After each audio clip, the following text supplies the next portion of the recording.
Britain में एक भयानक जॉम्बी वायरस एक लैब से बाहर निकल जाता है और पूरे ब्रिटेन में फैल जाता है, जिससे लोगों की मौत हो जाती है। डॉन और उसकी वाइफ एलिस, जिसकी अलग अलग रंग की आंखें होते हैं, कुछ बचे हुए लोगों जेफ, सैली, जेकब और कैरन के साथ शहर के एक घर में छिपने में कामयाब हो जाते हैं। एलिस और डॉन के 2 बच्चे हैं और उन्हें खुशी है कि उन्होंने उन्हें स्कूल ट्रिप पर स्पेन भेजा है और वे वहां सुरक्षित हैं। एक दिन जब बचे हुए लोगों के साथ दोपहर का लंच कर रहे होते हैं तो वे किसी को दरवाजे पर जोर जोर से दस्तक देते हुए सुनते हैं और वह दरवाजे को खोलने के लिए कहता है। डॉन अजनबियों के लिए दरवाजे को खोलने के लिए मना करता है, लेकिन एलिस बताती है कि यह एक बच्चे की आवाज है और उसे अंदर आने देने के लिए वह डॉन को मना लेती है। वे लड़के को खाना खिलाते हैं, जबकि वह अपनी कहानी बताता है कि उसके माता पिता जॉम्बी बन गए हैं और एक झुंड के साथ उसका पीछा कर रहे हैं, और लड़का कहता है कि उसे दूसरे शहर से यहाँ तक दौड़ के आना पड़ा। इस बीच कैरन को अपने बॉयफ्रेंड की चिंता होती है, क्योंकि कुछ दिन पहले वह घर से बाहर गया होता है और वह अभी तक वापस नहीं आया होता है। वह बाहर देखने के लिए खिड़की का एक छोटा सा हिस्सा खोलती है, लेकिन ये जॉम्बियों को आवाज सुनने और उसके ऊपर हमला करने के लिए काफी होता है। वे खिड़की और लकड़ी को तोड़कर अंदर आते हैं और उसका हाथ पकड़ लेते हैं और तेजी से, लेकिन ज़ॉम्बीज दूसरी खिड़कियों को भी तोड़ने की कोशिश करते हैं, इसलिए दोनों ऊपर की ओर भागते हैं, जहां लड़का इतनी तेजी से दौड़ता है कि वह एलिस से अलग हो जाता है। जेफ, सैली एंड जेकब घर के खलिहान से भागने की कोशिश करते हैं, लेकिन ज़ॉम्बीज भी उनके पीछे आ रहे होते हैं। जेफ दरवाजे को पकड़ता है ताकि दूसरे लोग वहां से भाग सके, लेकिन जल्दी ही ज़ॉम्बीज के द्वारा दरवाजे को तोड़ दिया जाता है और ज़ॉम्बीज के हमले से जेफ से उसका हाथ को काटने लगते हैं। जेकब जॉम्बी के पास आता है और जेकब उन जॉम्बियों से लड़ने से पहले जॉम्बीज उसके ऊपर बहुत सारा खून उगल देता है।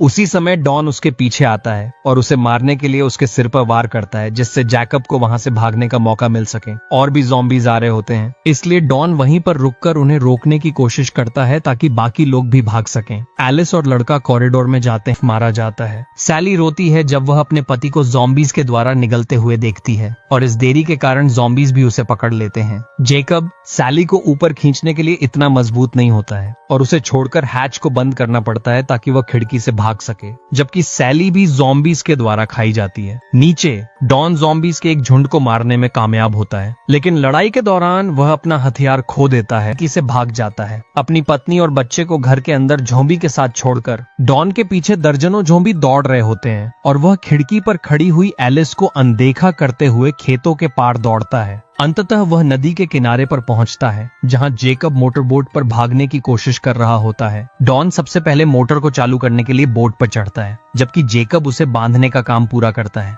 लेकिन जब जेकब और उसे भी वहां से भागना पड़ता है, जब वह एलिस की चीख सुनता है तो वह उसके पास दौड़ता है और उसे भागने के लिए मनाने की कोशिश करता है, लेकिन एलिस बच्चे के बिना जाने से इनकार कर देती है। जैसे ही डॉन पीछे रुकता है, एलिस आखिरकार छिपे हुए लड़के को ढूंढ लेती है।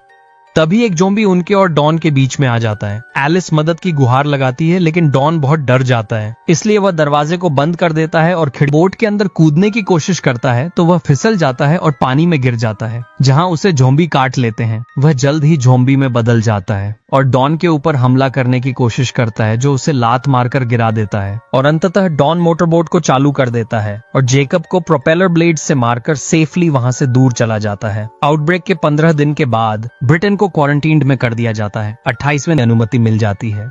अमेरिकी सैनिक अभी भी लंदन में पेट्रोलिंग कर रहे होते हैं, जैसे स्नाइपर डॉयल और हेलीकॉप्टर पायलट फ्लिन। सभी सैनिक लड़ाई के बिना बोर्ड हो जाते हैं और वे अपने रेडियो का उपयोग एक दूसरे के साथ मजाक करने के लिए करते हैं। एक आई हुई एरोप्लेन में कुछ बच्चे अपनी स्कूल ट्रिप से लौटते हैं, जिससे डॉक्टर स्कारलेट को परेशानी होती है, क्योंकि उसे लगता है कि यूथ को इतनी जल्दी एक्सपोज करना सही नहीं है। सभी नए दिन तक वायरस ने पूरे देश को तबाह कर दिया होता है। उसके 5 दिन के बाद सभी ज़ॉम्बी भूख से मरने लगते हैं और 11 हफ्ते के बाद यूएसए लंदन में एरिया की सफाई शुरू करने के लिए नेटो फोर्सेस को भेजता है। 18 सप्ताह के बाद ब्रिटेन को अंततः इन्फेक्शन फ्री घोषित कर दिया जाता है और 24वें सप्ताह तक रिकंस्ट्रक्शन शुरू हो जाता है। और उन सभी ब्रिटिश नागरिकों को जो केओस के दौरान बच निकले थे और अब उन्हें वापस आने की विजिटर पर टेस्टिंग करते समय वह टैमी और एंडी से मिलती है, जो डॉन और एलिस के बच्चे होते हैं। स्कारलेट देखती है कि एंडी की आंखों का रंग अलग अलग होते हैं और वह बताता है कि वह अपनी माँ पर गया है। एक बार जब दोनों भाई बहन हेल्थी पाए जाते हैं, फिर वे ट्रेन से सफर करते हैं और देखते हैं कि कैसे सैनिक डेड बॉडीज को जलाते हैं, टॉक्सिक वेस्ट से छुटकारा पाते हैं और शहर के हर कोने को धोते हैं। आखिरकार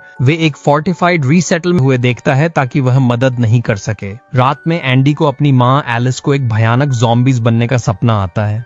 और जब वह जागता है तो वह अपनी बहन के साथ सोने चला जाता है और वह एडमिट करता है कि उसे अपनी माँ का चेहरा भूलने का डर होता है। अगली सुबह एंडी और टैमी डॉन के काम पर जाने का इंतजार करते हैं और उसे बताए बिना अपार्टमेंट से बाहर निकल जाते हैं। वे पुल के किनारे को सावधानी से पार कर एरिया में पहुंचते हैं जिसे डिस्ट्रिक्ट 1 के रूप में जाना जाता है, जहां वे अंततः अपने पिता डॉन से मिलते हैं। वह उन्हें अपने शानदार अपार्टमेंट में ले जाता है जो उसे डिस्ट्रिक्ट 1 का केयरटेकर होने के लिए मिला हुआ होता है, लेकिन बच्चे अपनी माँ के बारे में जानने में अधिक रुचि दिखाते हैं। डॉन उन्हें बताता है कि कैसे ज़ॉम्बीज ने कॉटेज पर हमला किया, लेकिन वह यह झूठ बोलता है कि उसने एलिस को ज़ॉम्बीज के हाथों में मरते करते हैं और वे सेफ एरिया से बाहर निकल जाते हैं, जिसे छत पर बैठा हुआ डॉयल देखता है। और जब वह अपनी टीम को अलर्ट करता है तभी उसी समय भाई बहन लंदन के एक खाली हिस्से में दौड़ते हैं, बड़ों के डांटने की कमी का आनंद लेते हुए। जब वे एक पिज्जेरिया शॉप के बाहर एक डिलीवरी बाइक को पाते हैं, टैमी शॉप के अंदर जाकर चाबियां ढूंढती है और हर जगह सड़े हुए डेड बॉडीज को देखकर डर जाती है। अपने मुंह और नाक को ढकते हुए पुरानी चीजें को इकट्ठा करते हैं। जब एंडी अटारी में प्रवेश करता है तो उसे खिड़कियों में बहुत सारे सड़े हुए खाने से ढकी हुई मिलती हैं।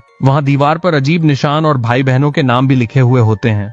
अचानक एंडी आईने में एक व्यक्ति को देखता है। एंडी ने सोचा कि वह टैमी है, लेकिन वह स्पष्ट रूप से उसकी माँ एलिस होती है। उसकी माँ के आंखों से खून बह रहा होता है, लेकिन एलिस अपने बेटे को जल्दी गले लगाती है। टैमी सावधानी से एक डेड बॉडी से चाबियां लेती है और वहां एक कॉकरोचेस के झुंड को देखकर चौंक जाती हैं। फिर वह एक हेलमेट को लेती है और अपने भाई के साथ बाइक पर ड्राइव करने के लिए निकल जाते हैं। और जैसे जैसे वे शहर में घूमते हैं, वे देखते हैं कि ज़ॉम्बीज के हमले से हुए सभी नुकसान और पिछले कुछ महीनों में बनाए गए सभी एडिशनल कब्रों को देखते हैं। आखिरकार वे अपने पुराने घर पहुंचते हैं, जहां वे एलिस की एक तस्वीर लेते हैं और अपनी कुछ है। शुरू में एंडी बहुत खुश होता है, लेकिन जल्द ही एलिस उसे बहुत कसकर गले लगाती हैं।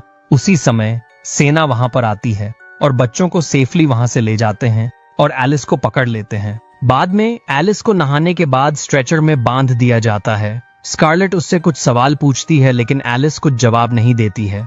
फिर स्कारलेट एलिस का ब्लड सैंपल लेती है और ये पाया जाता है कि एलिस को ज़ॉम्बी के द्वारा काटा गया होता है और उन्हें ये समझ में नहीं आता है कि ज़ॉम्बी के काटने के बावजूद भी एलिस क्यों ज़ॉम्बी में नहीं बदली।